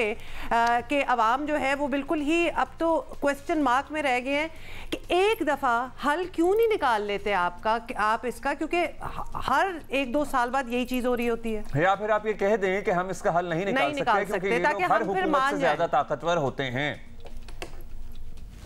बिस्मिल्लाहिर्रहमानिर्रहीम। देखिए, सबसे पहले तो हमें समझना होगा कि ये जो बहरान आया है या चीनी की कीमतों में इजाफा हुआ है, ये इसकी वजह क्या है, और इसकी बुनियाद ये रखी जा रही है कि जो एक्सपोर्ट की इजाज़त दी वो गलत थी और वो नहीं देनी चाहिए। तो थोड़ा सा इसमें अगर आप मुझे इजाज़त दें तो मैं आपको बैकग्राउंड बता दूं। पिछला जो क्रशिंग सीजन था उसके अंदर जो चीनी की प्रोडक्शन थी वो 6.8 मिलियन टन के करीब थी, और आपके पास जो स्टॉक्स अवेलेबल थे वो 8 लाख टन के करीब थे। तो टोटल 7.6 मिलियन टन शुगर जो है वो आपके पास उस साल में प्रोड्यूस हुई, जो कि काफ़ी थी लोकल कंजम्पशन के लिए, और आपके पास एक बड़ा सरप्लस था जिसकी बेसिस के ऊपर एक्सपोर्ट की इजाज़त दी। यहाँ तक तो कोई इशू नहीं है, क्योंकि अगर आपके पास एक्सपोर्टेबल सरप्लस हो तो आप ज़रूर जो है वो फॉरेन एक्सचेंज कमाने के लिए आप उसको एक्सपोर्ट करें। Certainly. अब इशू ये आया कि 2% जो क्रॉप एरिया वो भी इजाफी लगा शुगर केन का, लेकिन जो यील्ड आई वो कम आई, और जो क्रशिंग हुई, जो अभी जो हालिया जो क्रशिंग हुई उसके अंदर जो प्रोडक्शन निकली वो 5.8 मिलियन टन की निकली, जो कि प्रोजेक्शन से कोई 1 मिलियन टन कम थी। तो ये जो है यहाँ प्रॉब्लम आया। अब इसकी वो उसमें क्लाइमेट चेंज है, वो यील्ड कम आई और फिर उसकी आउटपुट कम आई, और उस बेसिस पे जब ये पता चला कि ये यील्ड कम है, आउटपुट कम है, तो उसी वक्त जो इसकी एक्सपोर्ट है उसको प्राइम मिनिस्टर ने रोकने का कहा, लेकिन इट वाज टू लेट। और फिर अब आप देख रहे हैं कि प्राइसेस जो है वो इंक्रीज हो रही है। मुख्तलिफ टीवी शोज पे कह रहे हैं कि प्राइम मिनिस्टर तो पहली दफा भी इसके खिलाफ थे। ये बता दीजिए कि ये अवाम के किस्मत के फैसले हैं, इसमें अरबों खरबों रुपया इन्वॉल्व है। ये फैसले ऐसे ही हो जाते हैं बगैर ये तमाम फैक्टर्स मद्देनजर रखते हुए कि हाँ जी अगर ज्यादा गर्मी पड़ गई तो गन्ने की काश्त तो ज्यादा हुई है लेकिन यील्ड कम आ सकती है और फिर हमें लेने के देने पड़ सकते हैं। ये जो हम सरप्लस समझ रहे हैं ये सरप्लस नहीं होगा, ये कमी हो जाएगी। इन सिंपल टर्म्स प्रोजेक्शन को जो आप कर रहे थे, फोरसी कर रहे थे, वो नहीं हुई ना पूरी, वो बिल्कुल गलत हुई। तो ये कौन प्रोजेक्शन इस तरह ये गलत, ये क्योंकि ये सही कैलकुलेशन ही नहीं फ्रॉम द वर्ड गो, ये कौन कर रहा था? ये भी तो आपको देखना चाहिए ना। देखें उसके अंदर बिल्कुल ये एक फैक्टर है कि प्रोजेक्शन क्यों गलत हुई, लेकिन उसके अंदर क्लाइमेटिक चेंजेस जो हैं वो एक मेजर रोल जो है वो हुआ। नहीं मैं मतलब आप मतलब कितनी दफा तो क्लाइमेट चेंज पे हम डिस्कशन कर चुके होंगे शायद। देखें अब इसका जो है जब एक्सपोर्ट की तो नंबर्स जो थे वो वैलिड थे। एक्सपोर्ट आपके पास एक सरप्लस था, एक एक्स्ट्रा बफर भी रखा गया, 5 लाख टन का बफर भी रखा गया। उसके बाद जो बकाया था उसको एक्सपोर्ट किया गया। बहरहाल इस वक्त जो हुकूमत ने ये किया है कि हुकूमत ने जो मिनिस्टर पावर हैं वैस लगारी साहब, उनके अंडर एक कमेटी तश्कील दी है जो शुगर की डी रेगुलेशन, उसकी एक्सपोर्ट इंपोर्ट, उसकी ग्रोइंग, पूरे सेक्टर का एक रिकमेंडेशंस बना के देंगे कि ये इशू दोबारा ना खड़ा हो। और उसकी डेडलाइन 30 दिनों की है और होपफुली ये जो अगर तो इसका जो है वो जो भी रिकमेंडेशंस हुई वो उनको अगर अडॉप्ट कर लिया जाता है, पहले तो हम वेट करते हैं कि क्या रिकमेंडेशंस आती, लेकिन अगर उनको अडॉप्ट कर लिया जाएगा इंशाल्लाह तो ये मसले से हम राना साहब you are making it sound so simple कि बस ये हो गया और मिसकैलकुलेशन हो गई। आप ये देख लीजिए कि इस मिसकैलकुलेशन के असरात क्या हुए, कितने लोगों को नफा हुआ और किसको नुकसान हुआ। मतलब जिनको नफा हुआ उनको कितना नफा हुआ, इसके बेनिफिशियरी कौन है, इसको भी तो मद्देनजर रखना होगा ना। इसकी भी तो कोई इंक्वायरी आए। एक तरफ जहां आपने कमेटी बना दी है कि हाँ जी डी रेगुलेशन के लिए कोई काम कर रहे हैं आप लोग, बड़ी अच्छी बात है, होनी चाहिए। हर इंडस्ट्री वीटो या ये हो, डी रेगुलेट ही होना चाहिए, मार्केट ओपन रहनी चाहिए, वो खुद अपनी डिमांड सप्लाई का फैसला करें। लेकिन इस सारे सागा में कौन बेनिफिशियरी था, किसको नुकसान हुआ, किसको फायदा हुआ, ये इंक्वायरी भी तो इनिशिएट करें। देखिए अब इसमें जो सवाल उठता है कि वो जो प्रोजेक्शंस थी क्या वो रियलिस्टिक थी, और अगर वो और क्या वाकई जो है इसके अंदर एक ऐसा फैक्टर आ गया जो कि यूनिक था कि आपकी जो आउटपुट है वो कम हो गई और उसकी वजह जो है वो क्लाइमेटिक चेंज थी और उसको फैक्टर इन नहीं किया गया या उसको, तो ये चीज़ इसको देखा। लेकिन क्या यहाँ मेलाफाइड थी, तो इसको डेफिनेटली कमेटी देखेगी। लेकिन पर्सनली अगर मेरे से आप पूछें तो ये 1 मिलियन टन का शॉर्टफॉल अनप्रेसिडेंटेड था और ये क्लाइमेटिक चेंजेस की वजह से हुआ। और जबकि जब आप अजम्पशन तो यही होती है कि आपने अगर जो क्रॉप एरिया है उसमें इजाफा हुआ है तो आप तो ये एक्सपेक्टेशन रख रहे थे कि शुगर केन इजाफी आएगी और उसकी प्रोडक्शन भी इजाफी होगी, तो उसके बरक्स रिजल्ट आए। तो ये अगर एक नेचुरल या फिनोमेना है जो यानी कि नहीं उस तरीके से कैप्चर हुआ। सर इस कमेटी का ये मैंडेट है या फिर ये कमेटी सिर्फ डी रेगुलेशन का मामला तय करेगी? आपने अभी कह तो दिया है कि ये कमेटी ये भी तय करेगी कि हाँ जी क्या मेलाफाइड थी, इसमें इंटेंशन गलत थी या नहीं थी, ये कमेटी ये भी तय करेगी, आप ये कह रहे हैं ऑन रिकॉर्ड ऑन जियो? ये कमेटी तो ओवरऑल एक सेक्टर रिव्यू करेगी। So this is not going to inquire into this matter what has already happened. नहीं, वो तो रिकमेंडेशंस देगी वे फॉरवर्ड की, लेकिन इस चीज को वो जरूर देखेगी कि ये जो प्रोजेक्ट। अच्छा आसान लफ्जों में राना साहब, सॉरी हम इसको ना we will make it very simple, जो जिम्मेदार हैं इस चीज के लिए उनको सजा होगी कि नहीं होगी? देखें अब मैं यही तो कह रहा हूँ कि अगर क्लाइमेट चेंज की वजह से या अगर कोई सैलाब आ जाए या कोई और नेचुरल डिजास्टर आ जाए उसकी वजह से अगर जो है कोई चीजें चेंज हो जाए तो उसके अंदर अब आप ये कहें कि वो फैक्टर इन नहीं किया गया, मॉडलिंग में नहीं आया, तो ये नेचुरल डिजास्टर्स मॉडलिंग में उस तरीके से नहीं आते। ये भी एक क्रिमिनल नेग्लिजेंस ना हुई कि जहाँ वैसे ही हम क्लाइमेट चेंज के असरात इतनी बुरी तरह मुतासिर हुए हैं, देख रहे हैं, फोरसी कर रहे हैं, how do we not keep it in consideration जब इस किस्म की पॉलिसीज बन रही हों जब इस किस्म के फैसले हो रहे हों? देखिए, फिर तो आप मॉडलिंग क्या करेंगे? फिर आप जो है, अगर आपके पास इजाफी शुगर है तो फिर तो आप बिल्कुल उसको एक्सपोर्ट नहीं करेंगे। नहीं आप करेंगे सर, तो फिर व्हाई वाज वजीर आजम in the first place against it? Rana Tanveer साहब का कल का ये बयान है ना, उन्होंने कैटेगोरिकली ये बताया है, कोऑर्डिनेटर हैं वजीर आजम। शक ही नहीं है कि प्राइम मिनिस्टर जो है he did not want to export, और ये इट इज ऑन रिकॉर्ड। लेकिन देखें, जब डेटा और नंबर्स आपको बता रहे हैं कि आपके पास सरप्लस है, उस बेसिस पे। अच्छा सर, अब एक अहम सवाल वे फॉरवर्ड में सवाल। जी जी, अब ये बताएं राना साहब कि अब ये मार्केट में क्या हाल है, क्योंकि लोगों को या तो चीनी मिल नहीं रही और जो मिल रही है वो बहुत महंगी है। यानी हुकूमत की तरफ से अगर एक प्राइस फिक्स कर दी गई है तो वो मार्केट में उस प्राइस पे नहीं बिक रही, और फिर जो सेलर्स हैं वो कहते हैं जी हमने इतनी महंगी ली है तो हम क्यों आगे सस्ती बेचें? रखना छोड़ दिया उन्होंने, वो रख ही नहीं रहे, इस झमेले में पड़ ही नहीं रहे। तो फिर वो हुकूमत की रेट कहाँ गई? जब आपने एक प्राइस सेट कर दी है तो उस पर बिक क्यों नहीं गई? देखिए, इसका mechanism ministry of food security ने बनाया है। उन्होंने असाइन की हैं मिल्स टू डिस्ट्रिक्ट्स, अब उसकी मॉनिटरिंग हो रही है। और कल ही राना तनवीर साहब इसी चीज़ को एम्फसाइज कर रहे थे कि एक आधे दिन में ये चीज़ें इन कंट्रोल आ जाएंगी। इसके ऊपर जो डीसीज हैं, जो लोकल एडमिनिस्ट्रेशन है, उनकी ड्यूटीज़ लगा दी गई हैं। इसको बड़ा स्ट्रिक्टली मॉनिटर किया जा रहा है, और होपफुली इन अ डे और टू ये रेट्स भी जो है, वो जो कंट्रोल्ड रेट्स हैं वो इम्प्लीमेंट होंगे, और शुगर की जो सप्लाई है वो भी इंश्योर की जाएगी। पर राना साहब, it's very easy for us to say कि जी चीनी कम कंज्यूम करें, चीनी कम खाएं, चीनी नुकसान दे, बट इस मुल्क में बहुत लोग ऐसे हैं जो सुबह रोटी चाय में डुबो के खाते हैं, और वो जो चीनी उनसे मिलती है वो उसी काप से अपनी मजदूरी पे जाते हैं या अपना दिन आधा गुजारते हैं। So these are also the bitter realities of our society and of our surroundings. या फिर शरबत पी लेते हैं दोपहर में चीनी में घोल के। अब ये बता दीजिएगा आप कि जो चीनी मंगवाई गई है, अब जो इंपोर्ट की जा रही है, फिर उसके बारे में बाज़ गश्त है कि जब तक ये पहुंचेगी तब तक हमारी अपनी क्रशिंग की सूरत हाल बन गई होगी। सो अब अपना किसान हमारा दोबारा मुतासिर होगा। देखिए, अब डेफिनेटली किसान का तो जो है, अब ऑब्वियसली कंसिडरिंग ये शॉर्टफॉल आ गया तो रेट्स तो ज़्यादा होंगे इस दफ़ा, और इस दफ़ा भी जो किसान को रेट मिले वो अच्छे रेट मिले बनिस्बत पिछली दफ़ा के।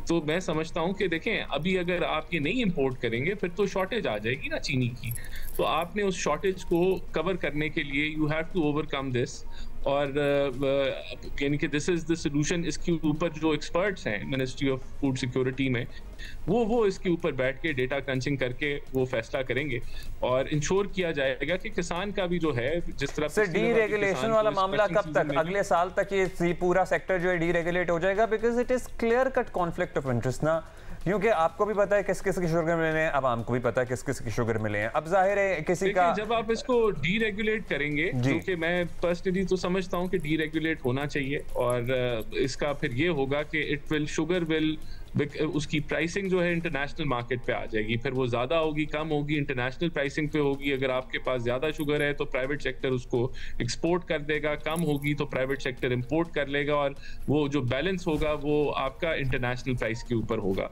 तो ये जो भी ये, लेकिन अभी ये जो कमेटी बनी है, ये अपनी रिकमेंडेशन, जिसको 30 दिन का मैंडेट है कि 30 दिन में इसने सिफारिशात देनी है जिसमें इसकी एक्सपोर्ट, इंपोर्ट और ओवरऑल सेक्टर को कवर किया जाएगा। तो let's wait for those recommendations. वो आती हैं तो they will also be publicly भी होपफुली अवेलेबल होंगी, तो इसको फिर तब डिस्कस किया जाए। सो ये कमेटी चले बनेगी, इसकी रिकमेंडेशंस 1 महीने तक आ जाएंगी, लेकिन आवाम ये चाहते हैं कि जो हो चुका, वे फॉरवर्ड तो कमेटी बता देगी, लेकिन ये जो हो चुका है इसके बारे में भी कुछ हकायक आवाम तक पहुंचे और उस पर भी कोई इंक्वायरी हो जाए, सारा मलबा सूरज पे डालकर। और ये जो प्रोजेक्शंस आए थे जो कि definitely which turned out to be erroneous बिल्कुल गलत थे, उस पे भी आप लोगों को देखना चाहिए कि नेक्स्ट टाइम ऐसा ना हो। बिकॉज ऑब्वियसली अगर प्रोजेक्शन है या गया, सारे फैसले उस पे हो जाएं तो हालात तो हमारे सामने ही हैं, फिर क्या हुआ है? देखिए, मेरे ख्याल से इसको भी वो कमेटी बिल्कुल देख रही है कि ये क्यों शॉर्टफॉल पैदा हुआ और इसको हमने कैसे ओवरकम करना है, तो इसके ऊपर भी रिकमेंडेशंस आएंगी। और अगर ये देखा कहीं ऐसा भी हुआ कि सर जितनी इजाजत थी उससे ज्यादा चीनी एक्सपोर्ट हो गई? नहीं, बिल्कुल ऐसा नहीं हुआ, बल्कि चीनी की एक्सपोर्ट को फिर रोका गया। जनवरी में जब लगा कि शॉर्टफॉल आने लगा है तो फौरी तौर पे चीनी की एक्सपोर्ट को फिर रोक दिया गया, लेकिन तब तक जो कोटा था वो तकरीबन कंज्यूम हो चुका था। तो सर हमारे पास अभी जब ये चीनी आ जाएगी, फिर हमारा अपना क्रशिंग होगा, तो फिर मुझे लग रहा है कि दोबारा सरप्लस हो जाएगा, क्योंकि इंपोर्टेड चीनी भी पड़ी होगी, अपनी भी बन गई होगी, तो फिर दोबारा शायद एक्सपोर्ट हो जाए मामला। नहीं, देखें ये तो अब जो है अब क्या वो क्रॉप का कितना आता है, अब देखें, यही तो बात है कि जो भी मॉडलिंग अब की होगी उसके मुताबिक ही फैसला कर रहे होंगे कि चीनी को आपने इंपोर्ट करना है और जो है जो शॉर्टेज है उसको आपने कवर करना है। बहरहाल ये इट इज़ हम तो जितनी इंफॉर्मेशन शेयर कर सकते हैं डेटा के साथ हम कर रहे हैं, ताकि लोगों को पता चले कि ये कोई मैलाफाइट की वजह से नहीं ये किया गया, मौसम की वजह से हुआ, जिस तरह डेटा आता रहे उस तरीके से फिर फैसले किए गए। थैंक यू राना, बहुत शुक्रिया राना एहसान अफजल, कोऑर्डिनेटर वजीर आजम हमारे साथ थे। और जो इंपोर्ट की जाएगी चीनी तो वो भी एक्सपेक्ट करें कि वो तो महंगी होगी, तो ये तो होना ही है। अच्छा, अब ये केस क्या है ये सुने, इसकी हम डिटेल भी लेंगे। कराची के एक रेस्टोरेंट में शलवार कमीज पर पाबंदी का मामला जो है वो कंज्यूमर कोर्ट तक जा पहुंचा है। शलवार कमीज नहीं पहननी तो समात के दौरान सुन तो लो। हाँ, वैसे ये मामला बड़े दिन से उम्र चल रहा है, लेकिन पता तो करना है ना, मतलब इस पे आप इतने दिन से चल रहा है, हमने बात की। हाँ, कंज्यूमर कोर्ट, क्योंकि उस रेस्टोरेंट की भी आई थी क्लैरिफिकेशन कि जी ऐसा नहीं हो सकता, मगर ऐसा हुआ नहीं है, हमारे पास तो कितने लोग आते हैं, लेकिन जाहिर है जो कंज्यूमर है वो कह रहे हैं कि उनके साथ ये तजुर्बा हुआ है, तो फिर तो नेचुरली तजुर्बा है, कोर्ट तक पहुंचे या फिर वो सू कर दें कि भाई हमने जो आपको बता ही दिया था। एनीवे जी, दरख्वास्त जो है वो इनके जो वकील हैं उनका कहना है मुस्तरद कर दी जाए। इन्होंने रिक्वेस्ट की है कोर्ट को। दरख्वास्त गुजार के वकील का कहना था कि रेस्टोरेंट इंतज़ामिया वाक़े पर निदामत के बजाय एतराज़ात कर रहा था। रेस्टोरेंट बेसिकली दिफा करना रेस्टोरेंट इंतज़ामिया का हक है, मगर कौमी लिबास पर पाबंदी, मतलब we need to know exactly why it might have happened. अदालत में मौक़िफ़ था कि ये उनका ज़ाती मसला नहीं है, ये कौमी लिबास के वक़ार का मामला है। अदालत ने समात 11 अगस्त तक मुलतवी करते हुए फ़रीक़ैन के वकला से दलाइल तलब कर दी हैं। जो रेस्टोरेंट वाले हैं वो कहते हैं कि जी दरख्वास्त मुस्तरद कर दी जाए, और जो कंज्यूमर हैं वो कहते हैं कि जी ये तो कौमी वक़ार का मामला है, तो हमारे कौमी लिबास का मामला है। अमीन अनवर हमारे साथ हैं, नुमाइंदा जियो न्यूज़ हैं। अमीन, पहले तो ऑब्वियसली हम समझना चाहते हैं कि इधर हुआ क्या है, तो ये बता दें कि दरख्वास्त गुजार को शिकायत क्या थी और क्या मुद्दा है जो कि वो लेकर कंज्यूमर कोर्ट पहुंच गए, एग्जैक्टली क्या उनको बॉदर कर रहा था? जी बिल्कुल, अब्दुल लतीफ़ बलोच एडवोकेट की जानिब से एक सिंध कंज्यूमर प्रोटेक्शन एक्ट की सेक्शन 29 के तहत एक एप्लीकेशन फ़ाइल की गई है, जिसमें उनका ये मौक़िफ़ है कि 18 मई को वो अपने 2 दोस्तों के हमरा डिफेंस के एक निजी रेस्टोरेंट में खाना खाने गए, तो ओपन एयर स्पेस में बैठने का उन्होंने फ़ैसला किया। जिसके बाद जब ऑर्डर देने की कोशिश की तो उन्हें ऑर्डर लेने से रिफ्यूज़ किया गया। उनका ये कहा गया कि शलवार कमीज़ में पहन कर आना इस होटल में अलाउ नहीं है और आप प्लीज़ बाहर चले जाएं। और काफ़ी दरख्वास्त गुजार वकील जो हैं उनकी और होटल इंतज़ामिया जो वहाँ के मैनेजर थे उनके बाद उनकी काफ़ी बहस हुई।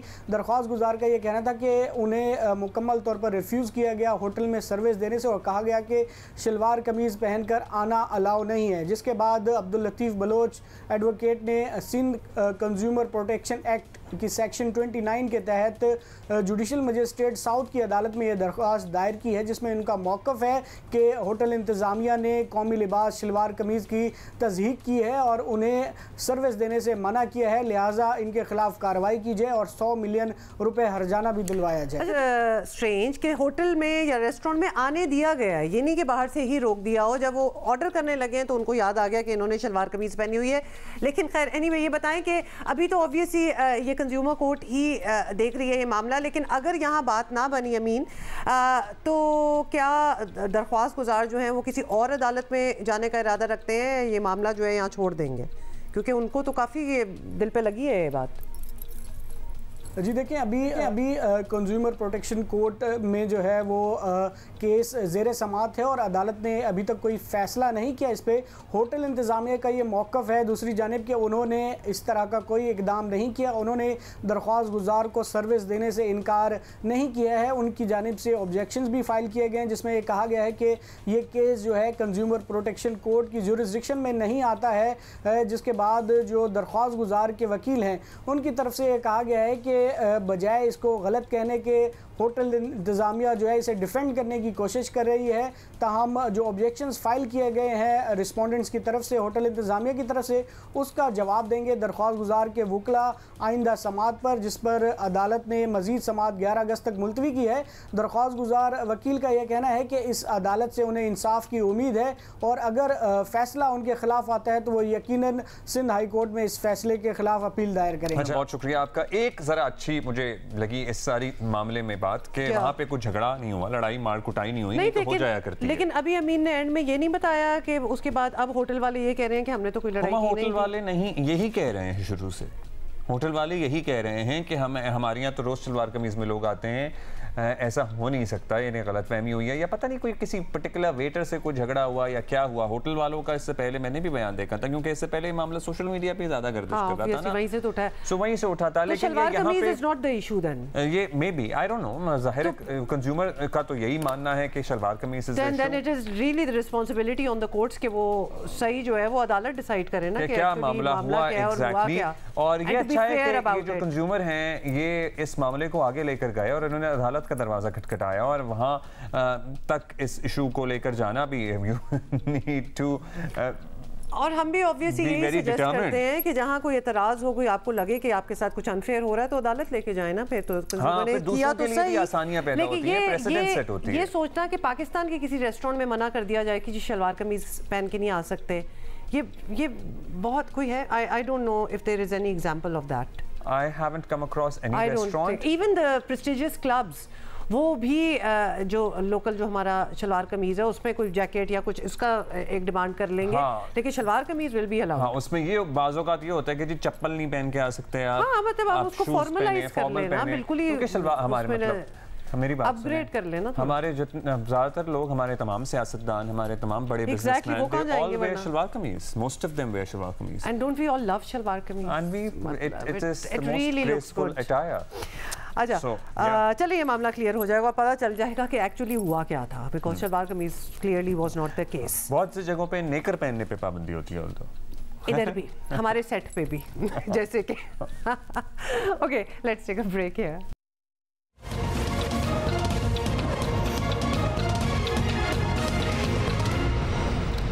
Welcome back. पंजाब असेंबली में हंगामा राय के बाद, स्पीकर डेस्क की कार्रवाई के बाद ऑपोजिशन बहुत बरहम है। पीर को तो हालात इस हद तक बिगड़ गए थे कि मामला हाथापाई तक जा पहुंचा था, दिखाया था ना हमने। और ऑपोजिशन रुकन खालिद एक सेकंड और ये कुछ सुन ने हुकूमती रुकन हसन रियाज को थप्पड़ मारा था। डेप्यूटी स्पीकर ज़हीर इकबाल अरकान को लड़ने झगड़ने से रोकते रहे, लेकिन कोई सुनने को तैयार कहाँ था। लड़ाई में कौन सुन रहा होता है? और दूसरे एंटरटेन भी हो रहे होते हैं थोड़े बहुत, और जैसे हम इस वक्त हो रहे हैं।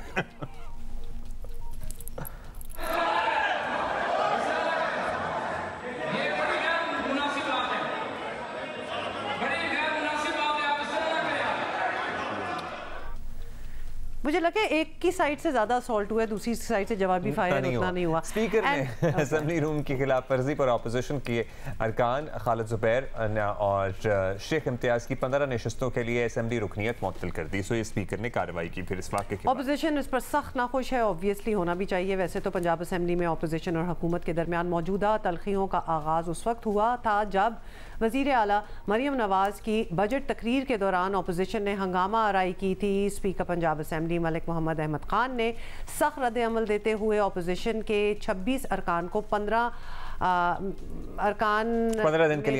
दिन के लिए एक्चुअली मुअत्तल करते हुए उन्हें डी-सीट करने के लिए कानूनी कार्रवाई शुरू कर दी थी। और बाद में बातचीत के बाद ऑपोजिशन अरकान को 22 जुलाई को बहाल कर दिया गया था और ऐसा लगा था कि पंजाब असेंबली में हालात जो हैं वो मामूल पर वापस आ जाएंगे, मगर बात जो थी वो अब मार कुटाई तक पहुंची है, आप देख ही रहे हैं। और गालम गलोच भी हुआ, गालम गलोच भी हुआ था, जाहिर है, तो मार कुटाई से पहले तो गालम गलोच ही होता है ना। क्यों नहीं सुनाया?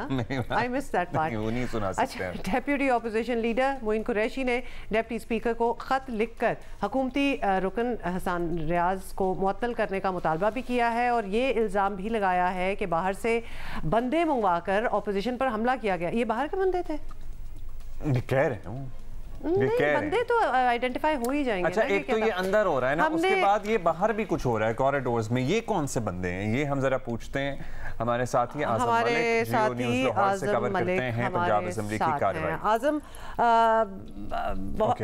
आप कहाँ बड़े तैयार हैं आप, अच्छे लग रहे हैं, अच्छे लग रहे हैं। Good to have you on the show. पहले तो हम जरा परेशान हो गए। मैंने कहा आपका इतना पॉपुलर शो है, आप इतने खूबसूरत नजर आते हैं, तो कम से कम मैं भी आप जैसी अच्छी ड्रेसिंग करके आप बड़े अच्छे लग रहे हैं और आपने अच्छा किया, ऐसा ही करना चाहिए बाकियों को भी। अच्छा, जबरदस्त। प्लीज इस लड़ाई के बारे में बता दें। तो ये मामला तो सेटल पहले हो गया था, अब ये मार कुटाई, गालम गलोच, ये सब कुछ हुआ और फिर इल्जाम ये भी लगाया जा रहा है कि बाहर से लोग आए थे। सब बैकग्राउंड हमें जरा बताएं कि एक्चुअली क्या हुआ था।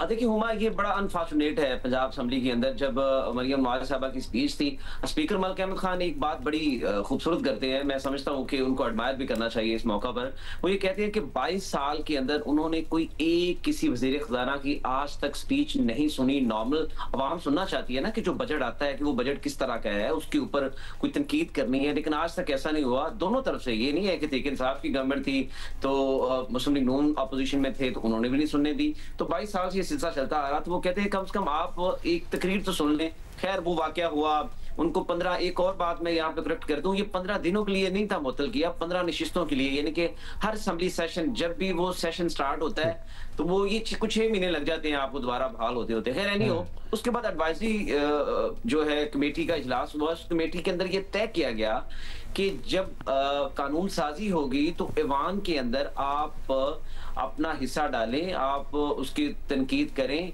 अपनी तरमीम लेके आए, लेकिन ये ना करें कि आप तनकीद बड़े तनकीद सिर्फ इसलिए कि आप गवर्नमेंट का हिस्सा नहीं है तो आप लोगों को गालियां निकालें, आप माइक तोड़ दें और आप उसके बाद स्पीकर डाइस का घिराव कर लें और आप गलीज गंदी गालियां दें। हुमा, मैं आपको वो इशारे नहीं बता सकता जो पंजाब असेंबली के ऐवान में किए गए। रहीला खादिम हुसैन, रहीला खादिम है MP पंजाब असेंबली में मुस्लिम लीग नून की, उन्होंने एक हैरासमेंट की पहली दफा पंजाब असेंबली की तारीख में एक दरख्वास्त भी दी और उन गंदे इशारों का भी जिक्र किया जो अपोजिशन की तरफ से होते रहे। खैर ये एक लंबी डिबेट है।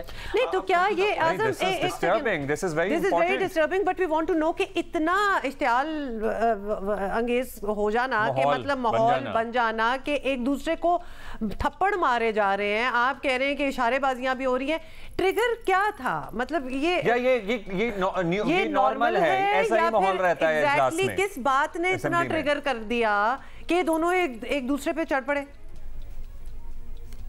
देखिए आप अब्दुल्ला, हुमा, मैं आपको एक चीज बताऊं कि जब से 9 मई का वाकया हुआ और बानी चेयरमैन अडयाला जेल के अंदर है, तब से ऑपोजिशन का जो एटीट्यूड है टुवर्ड्स गवर्नमेंट किसी भी मौके के ऊपर वो इंतहाई अग्रेसिव है। इवन कि जब वो मीडिया टॉक भी कर रहे होते हैं। This is what is opposition supposed to do. Opposition तो ऐसे ही होती है आजम, ज्यादातर नहीं अब्दुल्ला, ऐसी होती है, इसमें कोई दूसरी राय नहीं है। ऑपोजिशन का काम है कि वो हुकूमती, देखिए अब्दुल्ला, आप मेरे काम के ऊपर तनकीद कर सकते हैं, आप मुझे ये कह सकते हैं कि आजम साहब आप इस वक्त जो बात कर रहे हैं वो ठीक नहीं है, आप मेरे किरदार के ऊपर, मेरी जाहिर शख्सियत के ऊपर तो आप कमेंट नहीं कर सकते। मुझे तो ये हुआ था आजम, विच कमेंट पास करते हैं ये लोग। यही हम पूछना चाह रहे हैं कि कोई पर्सनल इनका हुआ था मामला।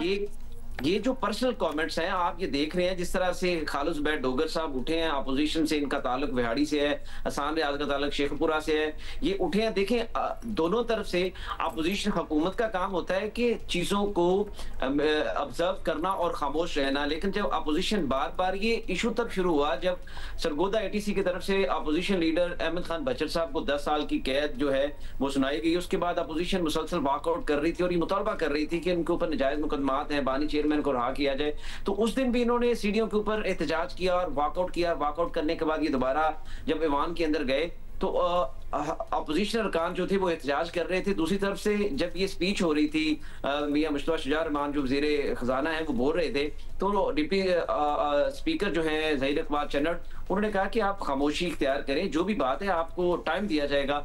लेकिन मुसलसल जो आवाजें आ रही थी अपोजिशन की तरफ से, इस पर हसान रियाज उठे और उन्होंने कोई ऐसा जुमला कहा जो मैं यहाँ पे दोहरा नहीं सकता, इसके ऊपर खालिद ज़ुबैर उठे और उन्हें थप्पड़ जड़ दिया है। अच्छा, ये तो थप्पड़ हमने देख लिए, उसके बाहर भी कुछ न कुछ होता रहा। वो क्या था? और वो जो इल्जाम है कि जी बाहर से लोग लाए गए और ऐवान के अरकानों को मार पड़वाई गई, वो कितनी सदाकत है उस इल्जाम में? नहीं अब्दुल्ला, बाहर से कोई नहीं आता पंजाब असेंबली के अंदर, ऐसा नहीं है। आप जाकर दिखाएं पंजाब असेंबली में, आपके पास अगर कार्ड नहीं है या परमिशन नहीं है तो आप नहीं जा सकते। ये बाहर के लोग नहीं थे, ये वो लोग हैं जो एमपीज के साथ या स्टाफ के साथ उनकी गाड़ियों में ड्राइवर्स या उनके गार्ड्स होते हैं, ये वो लोग हैं। और ये अच्छा, इसका थोड़ा सा मैं आपको बैकग्राउंड बता दूं, ये तब हुआ जब हुकूमती वुज़रा और अपोजिशन दोनों ही मीडिया हॉल के अंदर जो है वो टॉक करने के लिए गए, तो अपोजिशन हुकाम जो अपोजिशन के मेंबर्स थे वो ऑलरेडी वहां पर प्रेस कॉन्फ्रेंस कर रहे। तो जैसे ही हुकूमती वुज़रा अंदर दाखिल हुए तो एक जो है वो जमे गफीर था और गालिब गलौज स्टार्ट कर दी गई अपोजिशन की तरफ से।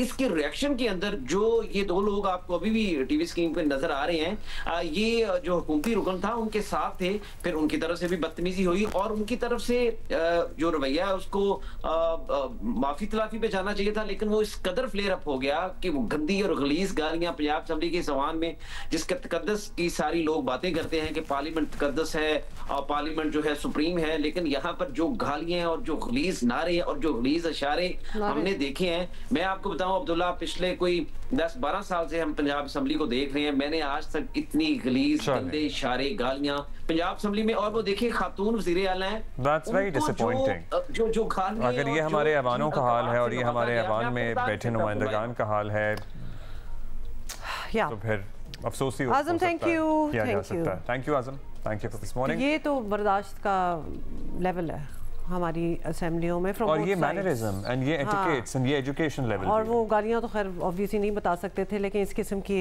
इशारे अगर हो रहे हैं, बस मार कुटाई फिजिकल हो रहे हैं, बहुत बुरी बात है। हैविंग सेड दैट, हमने बहुत पार्लियामेंट्स देखे हैं ग्लोबली जहाँ हाथापाई वैसे हो जाती होती है। Not that we are endorsing it और anything, but it's a global problem.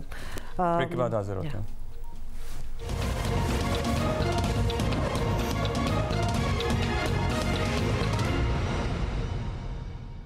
अच्छा जी, वेलकम बैक। अभी हम आपको बताएंगे कि वैसे तो बात तो हम कर रहे थे गुलाब जामुन की जो घर पे बने होते हैं, गुलाब जामुन ही कहते हैं ना उन्हें शीरे में, बहुत ही आला, और खासतौर पे अंदर जो थोड़ी सी हार्डनेस होती है ना गुटली, although that is considered bad, I love it though. अच्छा अब बात बताएं। अच्छा वो, और उसमें जो है ना अंदर वो इतनी मीठी नहीं होती और शीरा उसका मीठा होता है। उधर ही फंसे हुए हैं, बात हमने अच्छा। कोई और करनी है, टाइम अभी हमारे पास अपडेट आ रही है। अपडेट हमारे पास पता है कहाँ से आ रही है? अपडेट हमारे पास आ रही है शकरगढ़ से।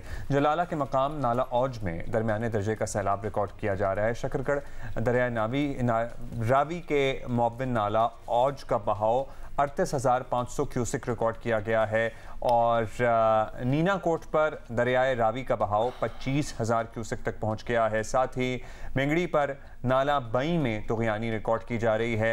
नाला बसंतर में, नाला डेक में बहाव मामूल के मुताबिक है। अच्छा और इसके अलावा आपको पता है we are taking you around the country और हम आपको अपडेट्स तो दे ही रहे हैं इस हवाले से। तो इंजीनियर मंजूर हुसैन हमारे साथ हैं डेरा गाजी खान से और हमें बताएंगे कि वहाँ क्या मौसम के हालात हैं।